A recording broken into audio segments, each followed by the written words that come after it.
Assalamualaikum warahmatullahi wabarakatuh.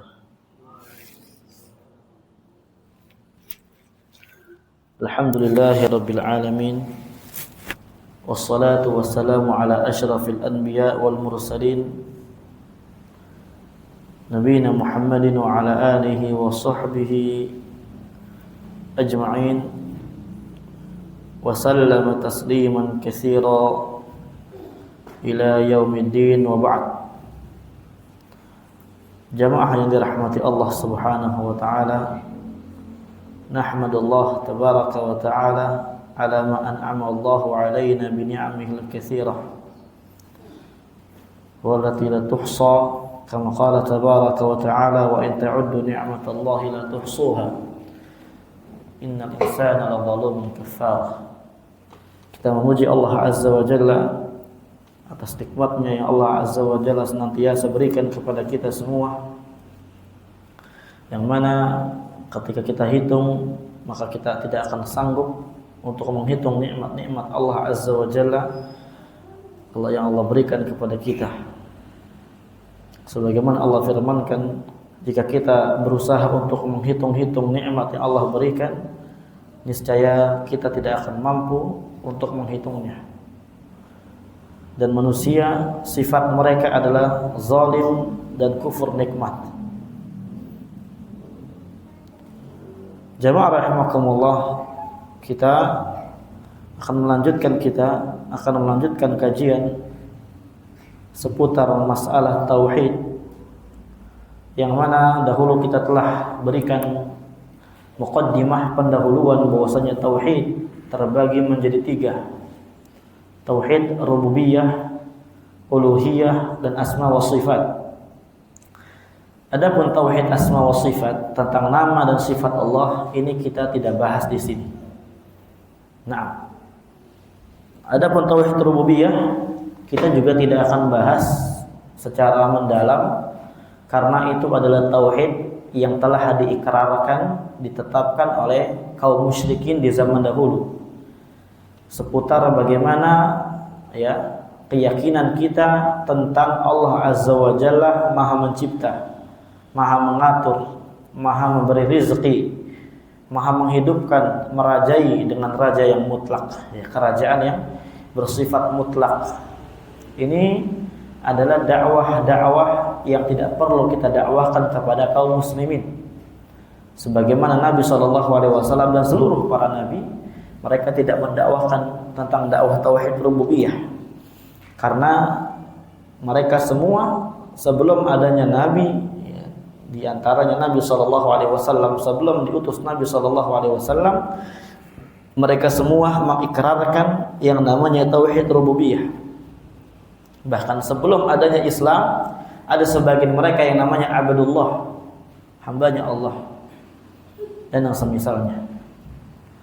Akan tetapi yang kita fokuskan di sini adalah seputar tauhid al-uluhiyah, atau dikenal dengan tauhidul ibadah, yang inti sari daripada dakwahnya para anbiya dan rasul. Yang pada tauhid inilah banyak dari umat para nabi itu menolaknya. Di antaranya umat Nabi SAW itu adalah umat maksudnya dari kalangan kaum musyrikin. Mereka menolak dakwah Nabi SAW seputar tauhid uluhiyah. Dan tauhid uluhiyah ini adalah perkara yang paling wajib dan paling awal untuk dipelajari sebelum pelajaran-pelajaran yang lainnya. Tauhid al-uluhiyah seputar bagaimana ibadah kepada Allah, mengisahkan Allah Azza wa Jalla dalam ibadah. Yang berisik ya. Mengisahkan Allah Azza wa Jalla di dalam ibadahnya, maka seputar tauhid ini adalah perkara yang paling wajib untuk dipelajari. Ketika seorang gagal paham, atau dia belum paham, atau dia tidak paham terhadap perkara-perkara konsep tauhid uluhiyah ini, maka dia tidak akan diberikan dispensasi oleh syariat kalau dia tinggal di tengah kaum muslimin. Maka ini perkara yang paling wajib. Sebagaimana kaum musyrikin zaman dahulu, mereka adalah orang-orang yang paling pertama gagal paham terhadap dakwahnya Nabi SAW. Ketika Nabi SAW berdakwah kepada mereka, qulu la ilaha illallah, ucapkanlah la ilaha illallah, ya, tuflihu, maka kalian akan sukses, kalian akan menang. Apa kata mereka?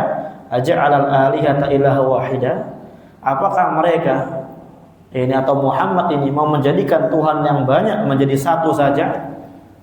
Apakah Muhammad maunya ini supaya saya menyembah Allah Azza wa Jalla saja, tidak yang lainnya?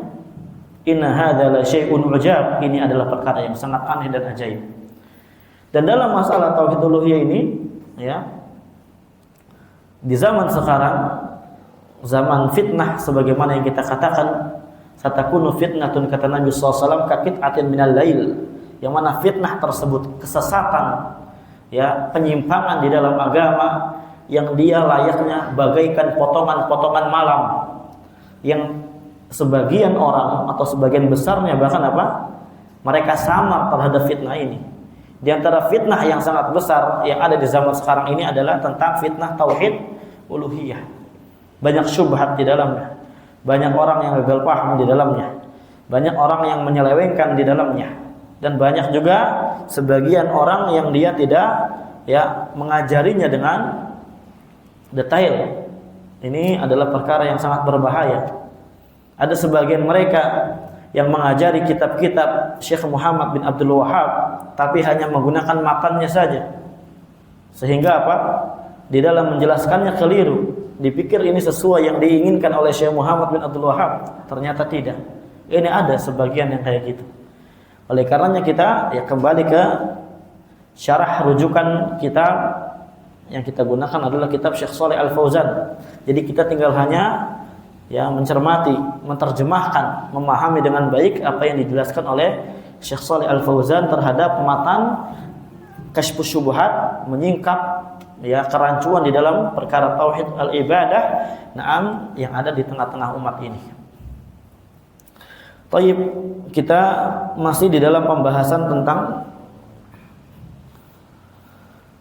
bahwasanya kaum musyrikin zaman dahulu mereka mengikrarkan tauhid rububiyah. Tapi hal tersebut tidak memasukkan mereka ke dalam agama Islam. Tidak memasukkan mereka kepada agama Islam. Mereka menetapkan, ya, wala in sa'altahum, kalau ditanya kepada mereka, man khalaqas samawati wal arda, siapa ciptakan langit bumi ini? La yaqulun Allah, mereka akan berkata yang menciptakan adalah Allah. Milik siapa langit bumi ini? Mereka akan berkata Allah. Siapa yang mematikan, siapa yang menghidupkan? Mereka akan berkata Allah. Ini tauhidnya orang-orang musyrikin di zaman Nabi SAW. Tapi bersamaan itu tidak membuat mereka masuk Islam, tidak menjadi Muslim. Tetap mereka berada di atas gelar kemusyrikannya. Mereka tetap musyrik. Nah, kalau kita katakan mereka kan tidak beribadah, maka jawabannya apa? Jawabannya adalah sebagaimana yang sedang kita bahas sekarang. Ya, melanjutkan kajian yang sebelumnya. Jawabannya, mereka beribadah kepada Allah Azza wa Jalla. Kaum musyrikin di zaman dahulu, mereka beribadah kepada Allah. Mereka ada yang haji, ada yang umrah, ya. Mereka ada yang sedekah. Banyak ibadah mereka, beribadah di atas sisa dari ajaran Nabi Ibrahim alaihi assalam. Karena ajaran Nabi Ibrahim itu tetap masih ada di Mekah pada saat itu. Baik. Makanya, ya, orang-orang yang dia walaupun belum datang Nabi SAW, belum diutus Nabi SAW, ketika masih ada ajarannya Nabi Ibrahim alaihi salam di situ, walaupun Nabi belum diutus, ketika mereka berbuat syirik, mereka berbuat perbuatan syirik, dan walaupun mereka beribadah dan menetapkan Allah Azza wa Jalla yang berhak memiliki wewenang rububiyah, mereka tetap dikatakan musyrik dan mereka masuk ke dalam neraka. Artinya tidak dapat dispensasi sedikit pun. Padahal apa? Belum diutus Rasul. Akan tetapi apa? Masih ada ajarannya Nabi Ibrahim. Dalilnya mana? Banyak. Di antaranya ketika ada seorang yang datang ke Nabi SAW menanyakan, ya, bapak saya di mana? Apa kata Nabi SAW? Abuka finnar. Bapakmu itu di dalam neraka. Kemudian dia mukanya cemberut, dia kaget, ya, dan dia kesal, dia pergi. Kemudian Nabi samperin dia, naam. Kemudian kata Nabi SAW, Inna abi wa abaka finnar. Sesungguhnya bapakku dan bapakmu di neraka. Kata Nabi SAW. Ini hadisnya sahih, menetapkan ya bagaimana orang tidak diberikan dispensasi, tidak diberikan uzur di dalam perkara tauhid, karena adanya risalah di situ. Masih adanya apa? Risalah, dan dia menolak risalah tersebut dalam atas dasar alasan karena agama nenek moyang. Atas dasar alasan agama nenek moyangnya mereka. Padahal ini Nabi belum diutus. Padahal Nabi SAW belum diutus. Demikian pula dalil yang lainnya. Nabi meminta kepada Allah Azza wa Jalla untuk mengistighfarkan ibunya. Sebagaimana kita ketahui, ibunya Nabi meninggal dalam keadaan Nabi kurang lebih masih umur 4 tahun atau ya sekian itu. Belum sampai 10 tahun. Belum ada kenabian di situ, belum ada Rasul. Nabi SAW belum diutus, tapi apa? Tidak diizinkan oleh Allah Azza wa Jalla untuk mengistighfari siapa? Ibunya. Kenapa? Karena mati dalam keadaan syirik dan musyrik. Padahal belum ada yang ngajarin, karena masih ada hujjah, masih ada ajaran Nabi Ibrahim, tetap tidak mendapatkan dispensasi. Inilah bagaimana urgensinya belajar tauhid di zaman sekarang. Mungkin sebagian kita yang masih malas belajar tauhid ini mengatakan, ya kita udah belajar, kita udah tahu, kita udah hijrah lama, kita udah kajian lama dan semisalnya. Nah, ini sebagiannya demikian yang kita dapatkan. Padahal apa? Ketika membahas kitab Kasyfus Syubhat yang di situ menyingkap kerancuan di dalam perkara tauhid ibadah uluhiyah, membahas pembatal keislaman, banyak dari kita yang belum tahu tentang pembatal keislaman. Padahal ini perkara yang urgensi.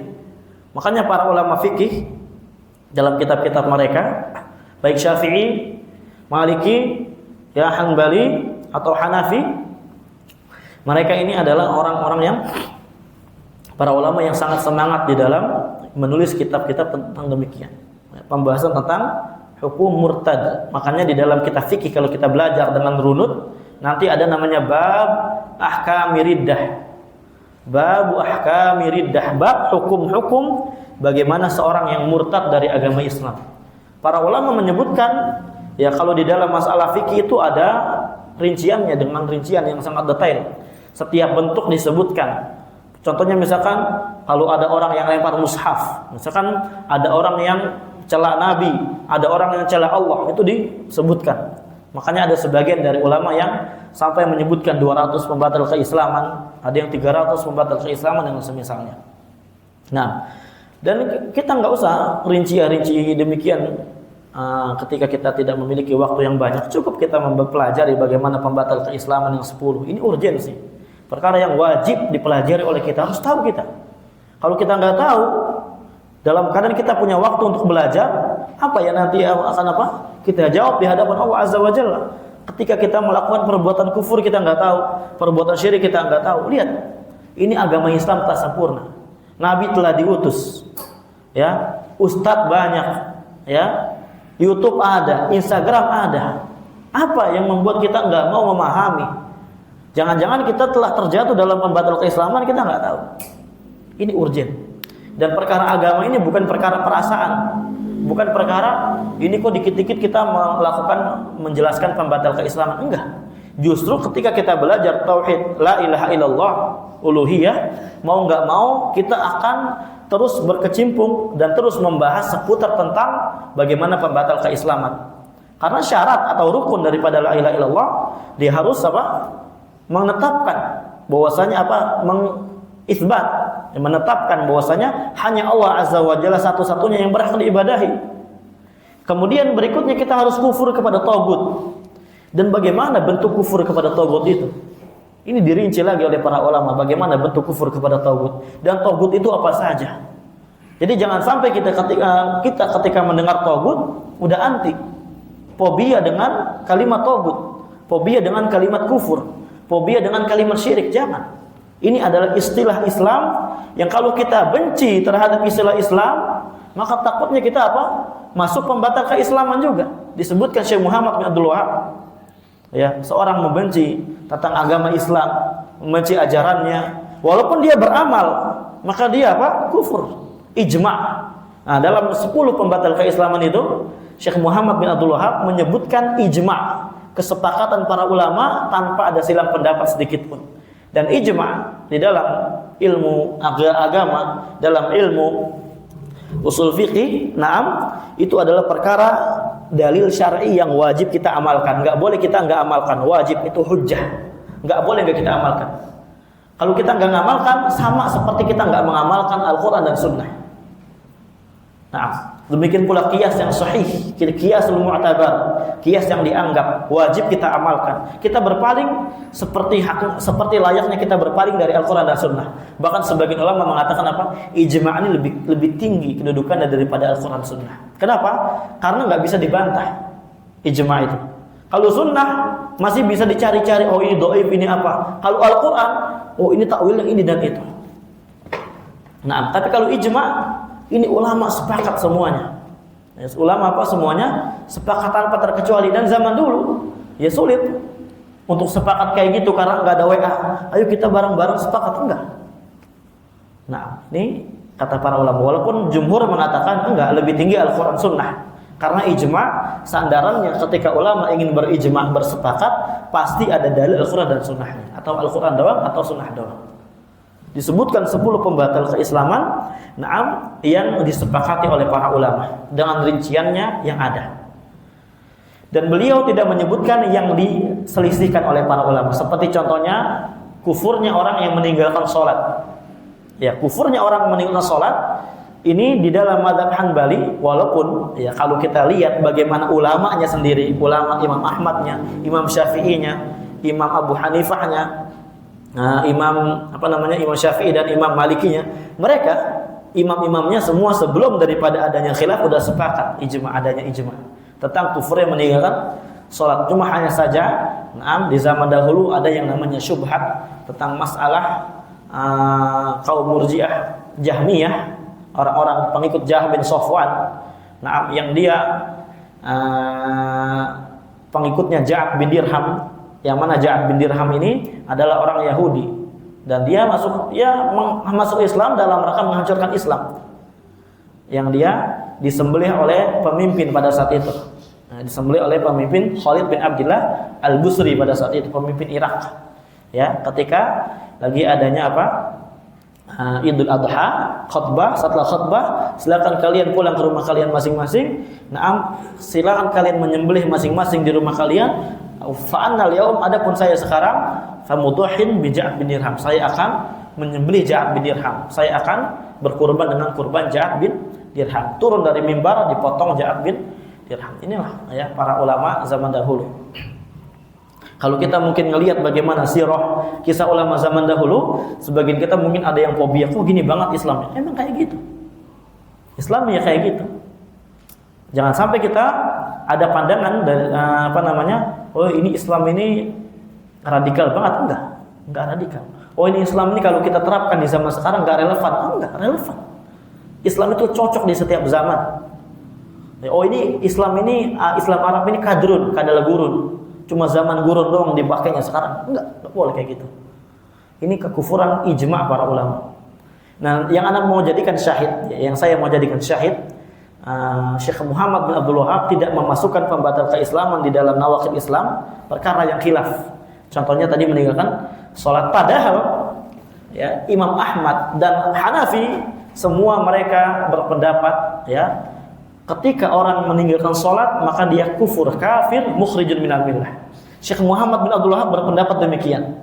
Tapi ketika ada orang yang meninggalkan sholat, nggak boleh kita paksa untuk berpendapat dengan pendapat kita karena khilaf.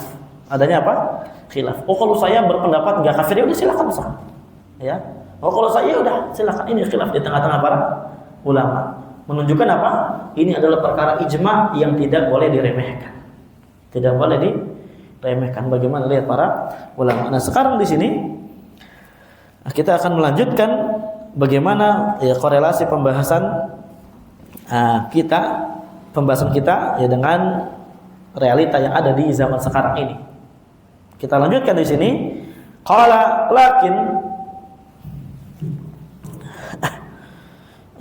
na'am. Langsung ini aja di yang 11 ya, dari awal lagi biar supaya enggak sama.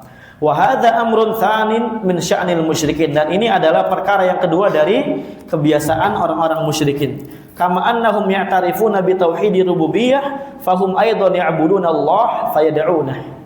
Sebagaimana mereka telah menetapkan mengakui adanya tauhid rububiyah, dan mereka juga beribadah dan berdoa kepada Allah Azza wa Jalla. Disebutkan dalam Al-Qur'an, mereka doa kepada Allah, mereka beribadah kepada Allah.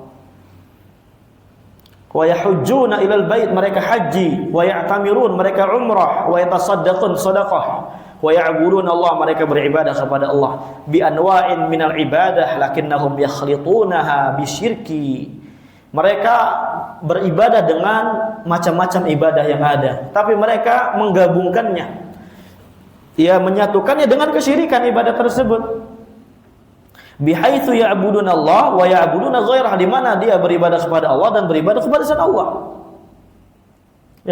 Ya, zaman sekarang pun apa? Demikian. Sama persis. Ya, sebagian mereka mengakui tauhid rububiyah sebagian besar, tapi uluhiyah dia apa? Dipalingkan.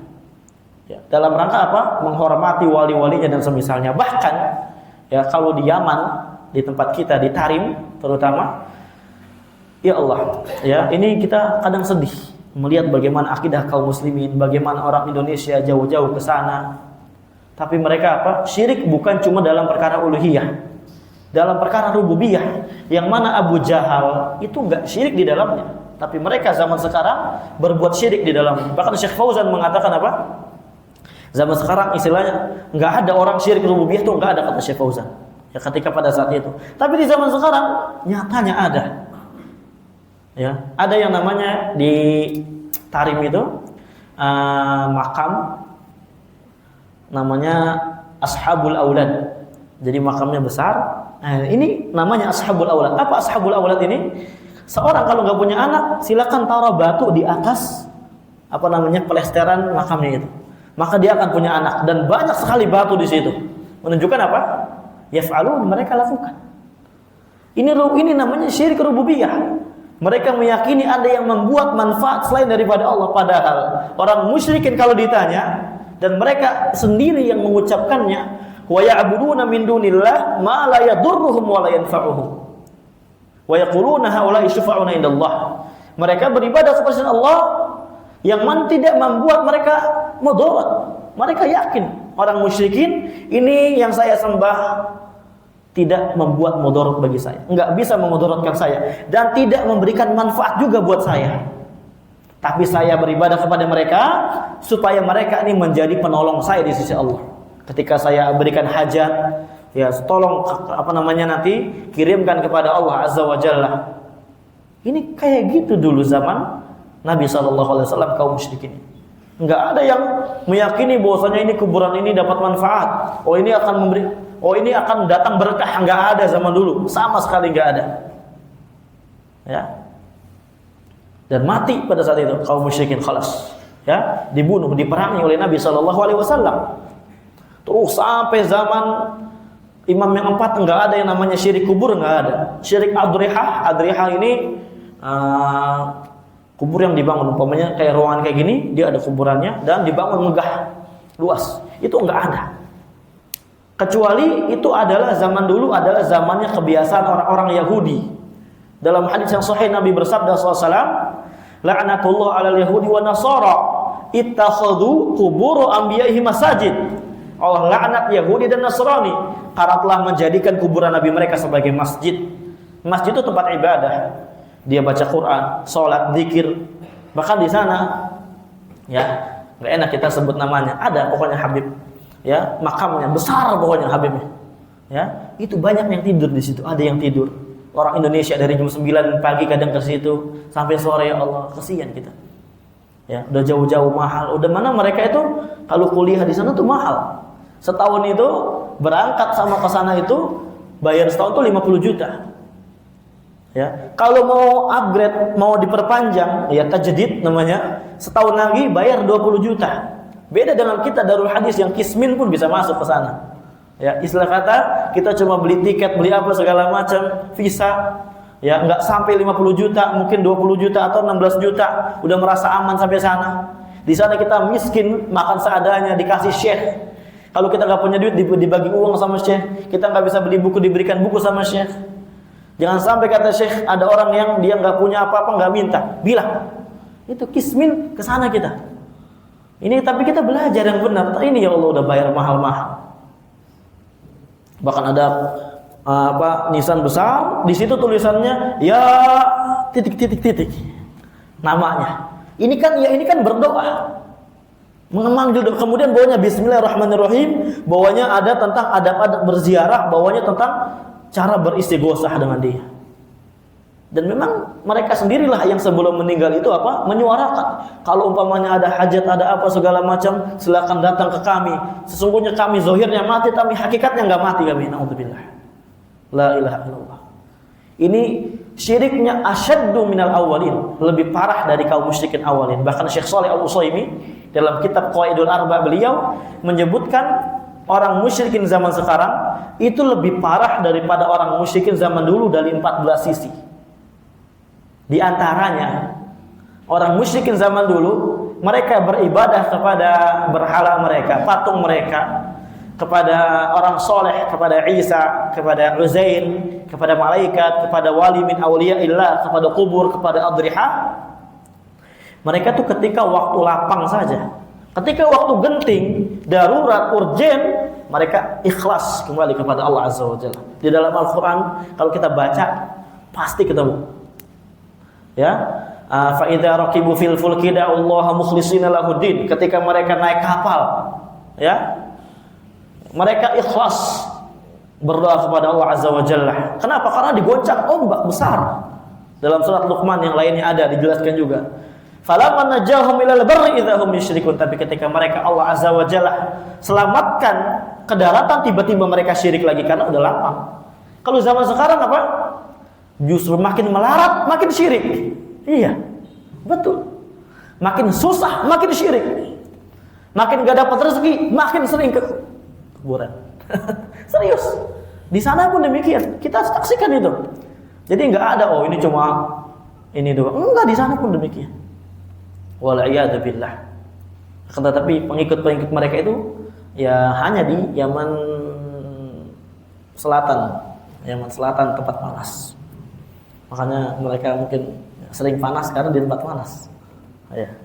Dan ketika bulan Sya'ban kalau nggak salah ya, itu ada istilah katanya ziarah makam Nabi Daud, Nabi Hud. Ya, ada di sana makam Nabi Hud, tapi bukan Nabi Hud. Mereka buat-buat aja itu. Kemudian mereka jadikan ada salah satu masjid, ya, tempat mulainya mereka ingin tawaf. Ntar dia di sana tawaf dia. Kuburannya kotak gitu kayak Ka'bah, ya. Kemudian di masjid ini seakan-akan kalau kita umrah mah mikot. Ya, kalau umpamanya dari Yaman kita ke Qarnul Manazil atau ke Taif, Yalamlam, gitu kan. Misalkan dari Madinah Dzul Khalifah, Bir Ali. Ya. Itu mikot.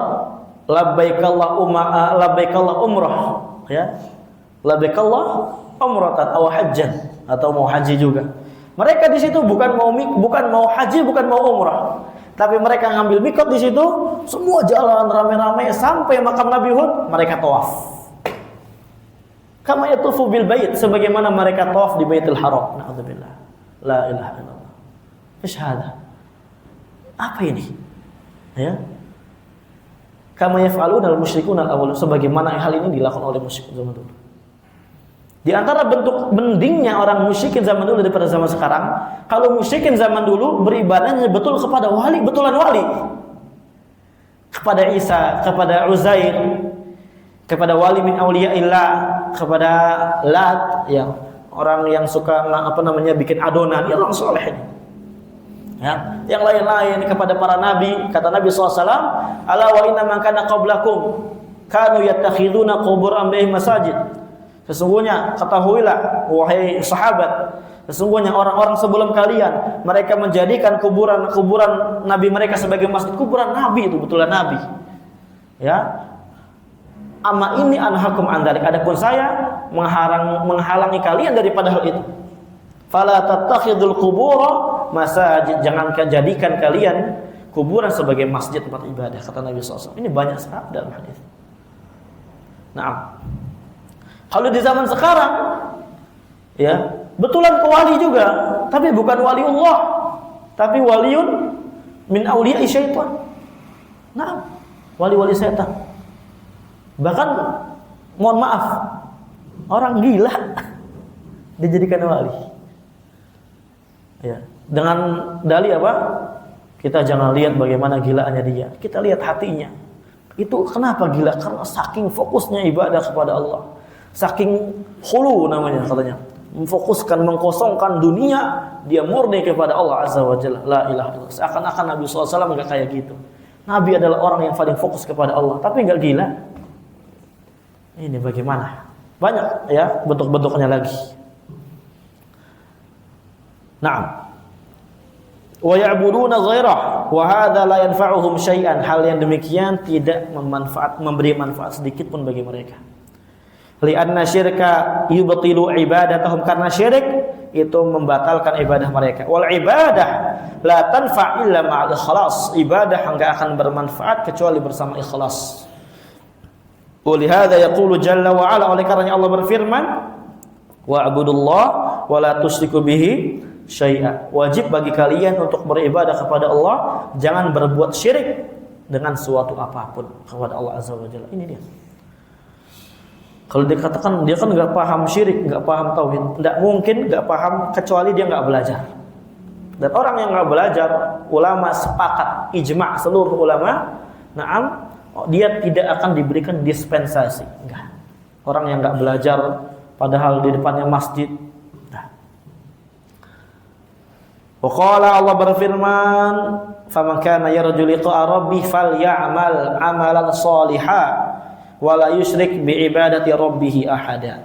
Barang siapa yang berharap bertemu Allah, maka wajib bagi dia beramal saleh dan jangan berserikat, ya, mensekutukan Allah Azza wa Jalla dalam ibadahnya kepada siapapun itu. Ahada ini nakirah, ya, dalam ilmu bahasa Arab nakirah. Konteksnya peniadaan negatif, ya. Bicara paragrafnya dia negatif. Artinya apa? Memberikan faedah umum. Siapapun itu enggak boleh, kepada nabi, kepada malaikat, kepada semua, apalagi kepada yang di bawah itu, manusia, enggak boleh. Maqtasar ala qaulih, Allah tidak membatasi di atas ucapannya falyamal amal shalihah. Kalau mau ketemu Allah, hendak dia beramal soleh. Enggak dibatasi kayak gitu doang. Balla budda an yatajannaba syirka, bahkan wajib dia untuk menjauhi syirik juga. Jadi kalau mau bertemu Allah, enggak cukup beramal, tapi di amalnya dia itu enggak boleh ada kesyirikan sedikit pun. Kalau mau ketemu Allah. Kalau enggak mau ketemu Allah, ya udah. Karena orang musyrikin, orang kafirin, nanti di hari kiamat enggak akan bertemu Allah Azza wa Jalla. Ada hijab mereka.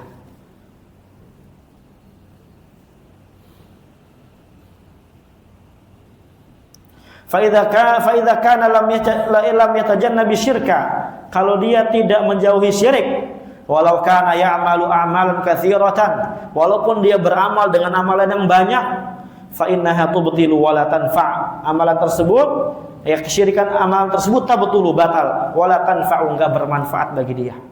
Fal musyrikuna kana 'indahum ibadatun lillah azza wa jalla. Kaum musyrikin zaman dulu mereka memiliki ibadah kepada Allah. Sama aja. Wa hiya min baqaya dini Ibrahim al-Khalil alaihi salam. Itu sisa daripada agamanya Ibrahim alaihissalam. Fakanu fil bidayah ala dini Ibrahim. Dulu mereka awal-awalnya berada di atas agamanya Ibrahim dulu, ya, Jaziratul Arab, sebelum ada, ya, Mekah dan Jaziratul Arab. Walakin lama ja'a Amr ibn Luhai al-Khuzai ghayyara dinahu. Akan tetapi ketika datang Amr bin Luhai al-Khuzai, ini namanya pemimpin tagut yang disebutkan di awal kitab dulu, namanya pemimpin tagutiyah, ya, pemimpin yang menyeru kepada ibadah selain Allah Azza wa Jalla. Ghayyara dinahum, ini si Amr ini bin Luhai al-Khuzai mengubah agamanya. Naam, orang-orang jahiliyah, zaman jahiliyah diubah agamanya. Wa adkhala fihi syirk, ya. Kemudian dimasukkanlah dalam agama mereka kesyirikan. Nah, ketika dia dahulu sakit pergi ke Syam, ketika di Syam melihat ke orang banyak yang beribadah ke ini ya. Ketika pulang ke Jaziratul Arab, ya, memanggil pembesar Jaziratul Arab berinisiatif untuk mencari bagaimana sesembahan, ya, kaum Nabi Nuh dahulu. Lat, mana Wadda, Suwa ila akhirih. Lakin baqaya min bidini Ibrahim indahum wa hum musyrikun. Akan tetapi masih ada agamanya Ibrahim dan mereka musyrikun, syirik. Kalau seandainya enggak ada agamanya Nabi Ibrahim, tidak ada sedikit pun risalah di situ, ya, artinya belum sampai agama, belum sampai risalah, maka mereka akan diberikan dispensasi oleh Allah Azza wa Jalla di hari kiamat nanti. Dispensasinya hanya di hari kiamat. Di hari kiamat nanti dengan keadaan mereka tidak akan langsung masuk neraka, tapi mereka akan diuji oleh Allah Azza wa Jalla di hari kiamat. Ini kata para ulama, sepakat ulama, mereka akan diuji sebagaimana asar yang dikatakan oleh Abu Hurairah radhiyallahu anhu, asar, dan ini asar yang marfu ke Nabi SAW, di mana ketika Abu Hurairah radhiyallahu anhu menafsirkan firman Allah Ta'ala, wa ma kunna mu'adzibina hatta nab'atsa rasulah. Kami enggak akan mengadab suatu kaum sampai kami utus kepadanya rasul. Maksudnya di akhirat. Di akhirat diberikan dispensasi. Nah, maksudnya kata Abu Hurairah apa? Yumtahanuna yaumil qiyamah. Orang-orang buta, orang-orang tuli, enggak bisa ngomong, enggak bisa dengar, orang yang belum sampai kepadanya risalah. Naam, orang-orang yang memang akalnya Allah Azza wa Jalla hilangkan, nanti di hari kiamat akan dikumpulkan oleh Allah Azza wa Jalla, kata Abu Hurairah. Fayumtahanuna yaumil qiyamah. Mereka akan diuji, ya, akan disuruh masuk ke dalam neraka. Kalau mereka taat, mereka masuk surga. Kalau mereka maksiat, mereka akan masuk neraka. Kalau enggak mau menjawab ujian tersebut. Ini di antara dalil. Akan tetapi, mereka di dunianya tidak diberikan dispensasi. Artinya dari sisi penamaan, nama mereka tetap musyrik. Kenapa tetap musyrik? Karena nggak mungkin orang yang belum pernah bersyahadat. Nggak mungkin orang belum pernah bersyahadat. Mereka beribadahnya kepada selain Allah. Mereka nggak kenal Islam, nggak kenal la ilaha illallah, dikatakan muslim, kata para ulama nggak, walaupun khilaf. Walaupun ulama khilaf. Ibnu Hazm mengatakan muslim, Ibnu Hazm. Dan yang lainnya jumhur ulama mereka mengatakan dia bukan muslim, tapi dia adalah orang kafir. Kenapa kafir? Karena belum masuk Islam. Ya, belum masuk agama Islam. Kenapa belum masuk agama Islam? Karena emang enggak datang kepadanya agama Islam dan belum masuk kepada agamanya nabi yang lainnya. Nah, karena belum datang, belum tahu. Ya, belum tahu. Akan tetapi di hari kiamat enggak boleh kita katakan mereka masuk neraka. Enggak boleh langsung kita pastikan demikian. Nah,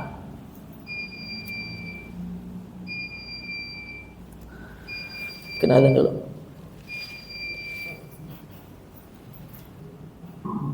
Yalah, sorry.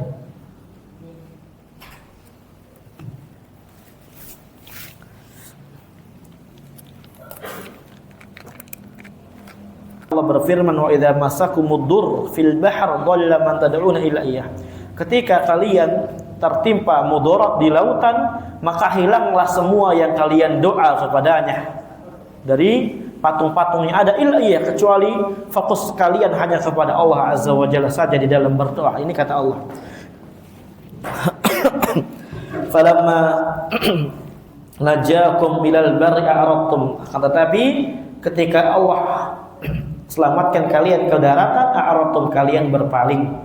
Wa kana al-insan kafura, dan manusia adalah orang yang sangat kufur. Wa qala ta'ala, Allah berfirman, wa idza ghasyahum mawjun kadhulal, ketika mereka tertimpa, ya, terombang-ambing oleh ombak, kadhulal, yang mana ombak tersebut besar sebesar awan. besar sebesar awan, atau dikatakan kata para ulama kal jibal al-mudillah, seperti gunung yang ya gelap. Da'awallaha mukhlishina lahuddin, mereka langsung berdoa kepada Allah secara ikhlas, hanya kepada Allah. Falamma najahum ilal barri faminhum muqtasid, ketika Allah selamatkan mereka ke daratan, ya sebagian mereka ada yang muqtasid, pas-pasan, yang enggak bersyukur, enggak berbuat syirik. Ada sebagian mereka yang berbuat syirik. Wa ma yajhadu bi ayatina illa kullu khattanin kafur, tidaklah ada yang mengingkari tanda-tanda kebesaran kami melainkan dia adalah orang yang khattan, berkhianat, dan orang yang sangat kufur. Fal ibadat idza khalaqaha syirkun takunul batilatan, ibadah kalau dicampuri oleh syirik maka ibadah tersebut akan batal. Falladzina yad'una islamil an, sekarang Syekh ketika mulai paham konsep bagaimana agamanya kaum musyrikin, konsep bagaimana tauhidnya mereka, bagaimana ibadah mereka kepada Allah, Syekh di sini masuk baru kepada ya realita yang ada di tengah-tengah di tengah-tengah kaum muslimin yang terjadi di zaman sekarang, baik di Arab Saudi, baik di Yaman, di Mesir, di Indonesia atau yang lainnya, di mana aja. Ya. Dan orang-orang yang mengklaim Islam zaman sekarang ini, wa yusallun, mereka salat, wa yasumun, puasa, wa yahujjun, haji, walakinnahum yad'una al-Husain, tapi mereka berdoa juga kepada Husain. Wal Badawi, kepada Badawi, wa Abdul Qadir Al-Jilani, berdoa kepada Abdul Qadir Al-Jilani.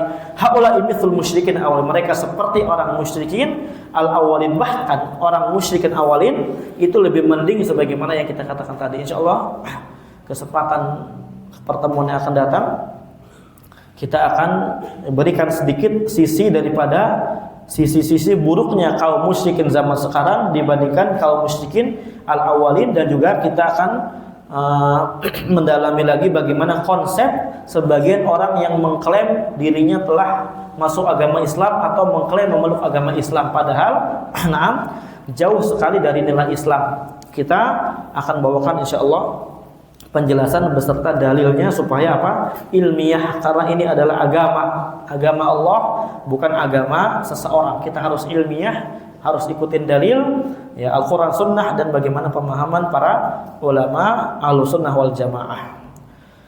Wallahu a'lam bishawab. Jazakumullahu khairan katsira. Semoga yang sedikit ini bermanfaat. Kita akhiri dengan doa kafaratul majlis. Subhanakallah bihamdik, asyhadu an la ilaha illa anta.